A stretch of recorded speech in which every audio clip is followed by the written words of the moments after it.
one of my friends from school was telling me about a friend from college. She was looking after her neighbour's dog, and it's a big, gorgeous golden Labrador, massive thing, you know, flowing locks and all that. And she was looking after the neighbour's dog when they were away on holidays. And she'd go in every day, just kind of like make sure it's still alive, and kind of feed it, and just kind of clean up its mess, or the usual dog stuff. Anyway, one day she goes in and the dog is just lying there stone dead, and she's like, Jesus Christ, what am I to do now? So like, she hadn't a clue what to do because she was there on her own.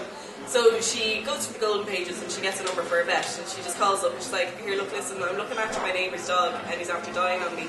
What should I do? So the vet's like, okay, look, just come into us, bring the dog into the vet, and like we can look after it, and all you have to do is tell the family what happened. And she's like, okay, grand, that's okay, I can do that. But then she realises she doesn't have a car, she can't bring the dog into the vet on a bicycle. So she kind of looks around the house to see what she can do, and she finds a big suitcase that would fit something like a Labrador. So she fits the dog into the suitcase, and she's there.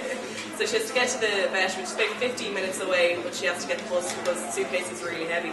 So she's waiting there for a bus, and this guy strikes up a conversation with her. And he's like, oh, are you going on holidays? And she's like, oh no, it's just, yeah, it's on my DJ decks and all that kind of thing. I'm a DJ, yeah. And he's like, oh, it must be very heavy then. She's like, oh, it is a bit. He's like, I'll give you a hand. She's like, no, it's grand. I don't need a hand. And then he's like, no, I better give you a hand. So like he lifts the suitcase up onto the bus and he puts it onto that little place where they keep all the suitcases on buses. And so they're chatting away, and he's like, geez, that stuff must be fairly expensive if you're a DJ.